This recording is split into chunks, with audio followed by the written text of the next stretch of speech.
guideline. Definitely it will be a bit boring, but I will make it interesting. This is a much talked about topic whenever you talk about plastics. So, whether you talk about policy maker or you talk about regulator, plastic is always a material which is always being either you can say shaped, or plastic is always talked in terms of a kind of an evil of the modern society. Though I am into field of plastic for the last 36 years, and we always say the plastic per se, even I was part of a draft guideline in 2007 for Government of India, and I was working for organization called CPET. CPET, I think many of you may be aware. Previously, I worked there for almost 22 years. So there, when we were drafting national policy on petrochemical, so one sentence, lot of debate was there.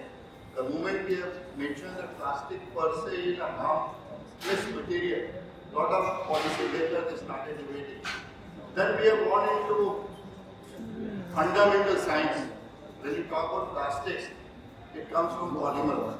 And once it gets polymerized, so it is in a saturated state. So if some material is chemically saturated, so how it will harm to the environment? It is already in a saturated state. But anyhow, we always say plastic is not bad. Plastic waste is a problem, and plastic waste management is a problem. So that's what today my topic is also on plastic waste management, national and global guidelines. As she was mentioning about that, I am involved in BIS committee also, which is formulating guideline on plastic, because sometimes when you talk about recycling, plastic waste management can only be done by recycling. So people, a common perception is that there are no much guidelines, there are no much, this is not a formal sector. But that is also a fact that nowadays, not only in India, globally, lot of guidelines, lot of standards have been formulated. So with that background, since one of the theme of this TRIPS was policy summit also, so I thought that I will take this topic plastic waste and what are the guidelines and what are the things happening on the national level and international level. I'll again, my presentation is on three parts. One is I am linking plastic waste with the Sustainable Development Goal of UN.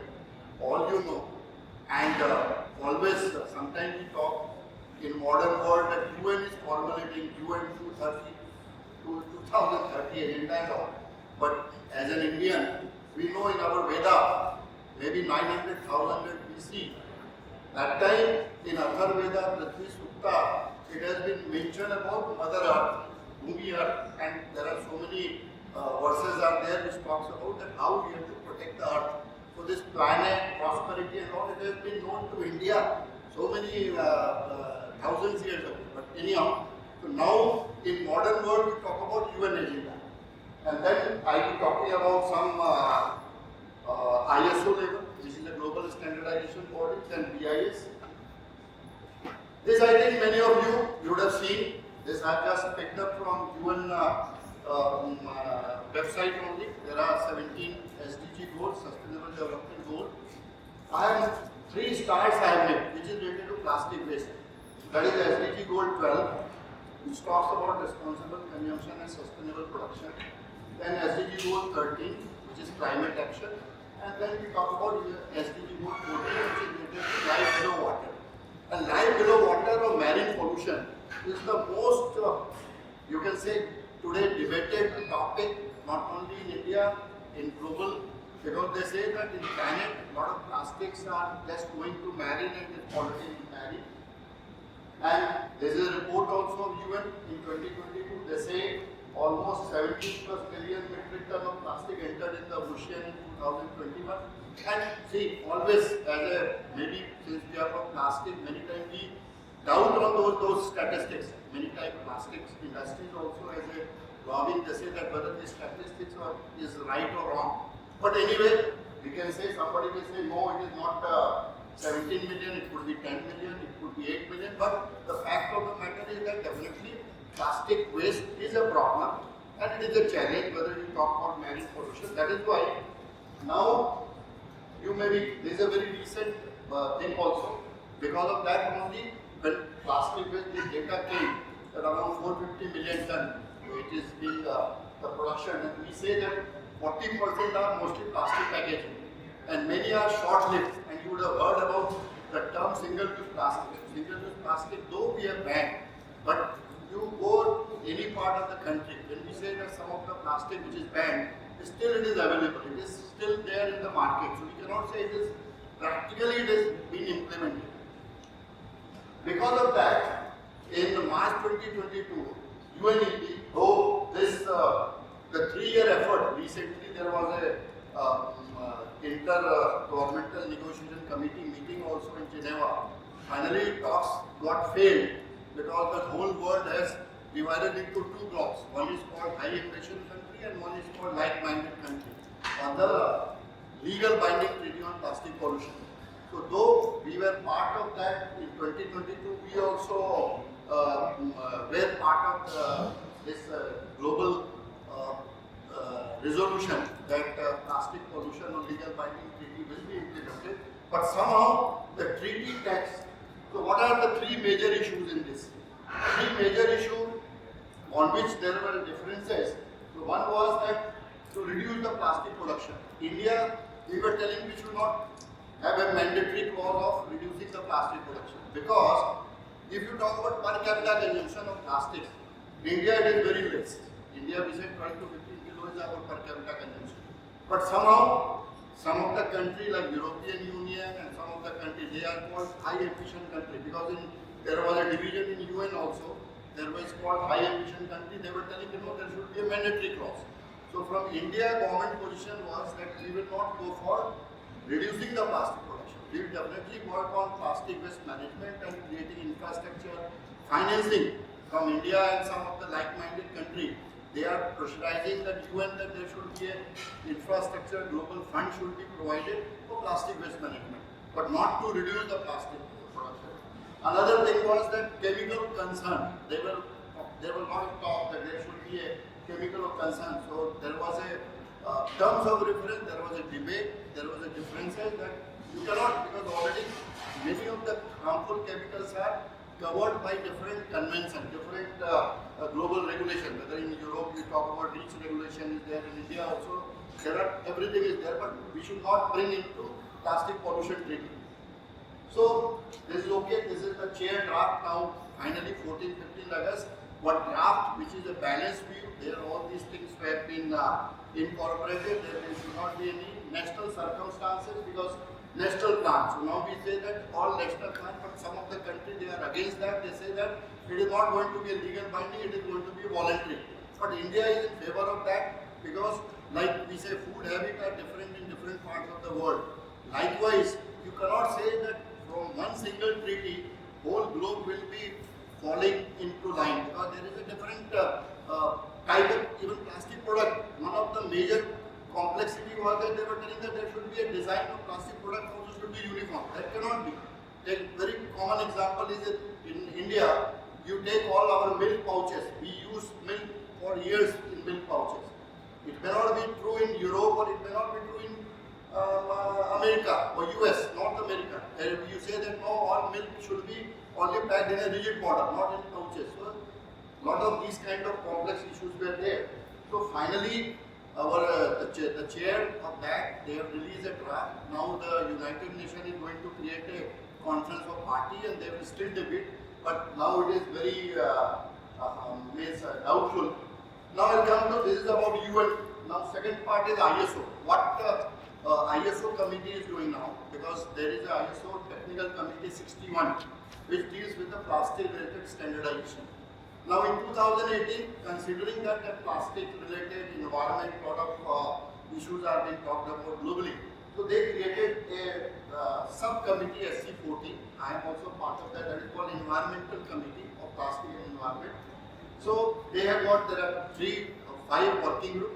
One is for terminology and definition, one is for biodegradability and bio-waste. You all know that. I think some of those who are IIT students and those who will be studying, they will be aware. There is a lot of difference. Bio-waste cannot be simply said it is biodegradable. Bio-waste could be there it is originated from bio route, but it cannot be a biodegradable.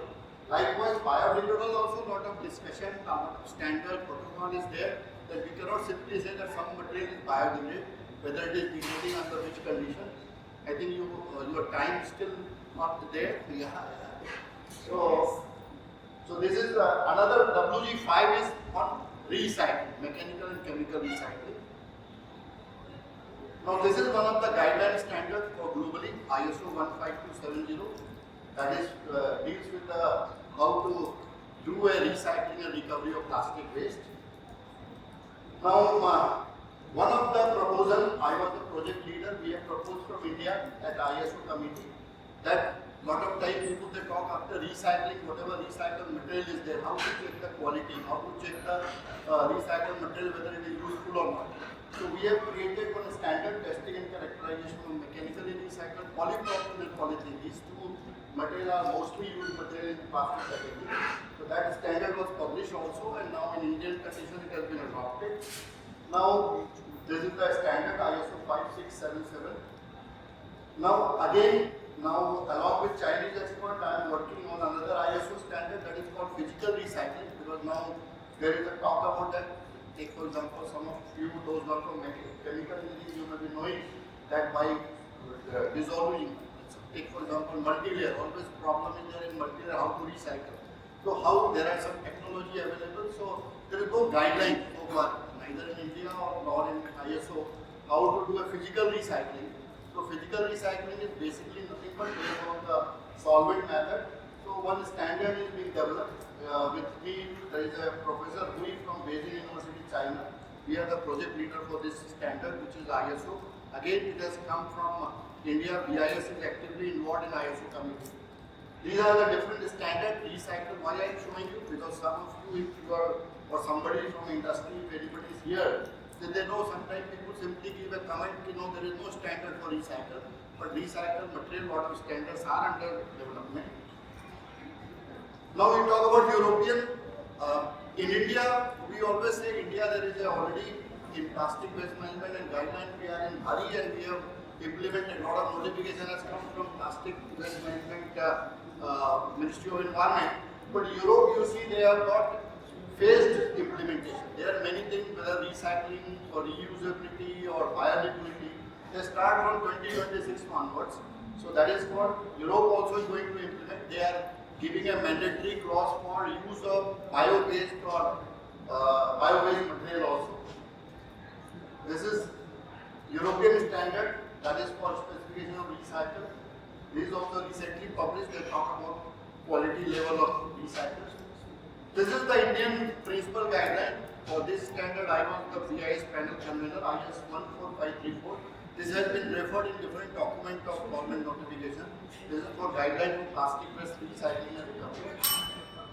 Now, so this is ISO 14534. Then this is some of the component. If somebody has got interest, how to label it, how to label or give a marking for biodegradable or degradable plastic. I think this symbol, many of you are aware, this is a strict guideline that any plastic product, this kind of identification symbol should be there. Recycle content certification, sometimes those who are students and all those, you know that after melt process, any plastic when it is converted, nobody can be able to identify by any characterization method that how much recycle is there. The only method is chain of custody method. This is some of the new standard being developed. This I am talking about EPR. This only the last, with this 2-3 slides I will conclude my this session. That this is very important. Now in India, what we are trying to implement, extended producer responsibility. That was on polluter's case principle. So this MOF guideline came into 2022. There is a portal. Any plastic packaging producer, they have to register on this portal and they have to do.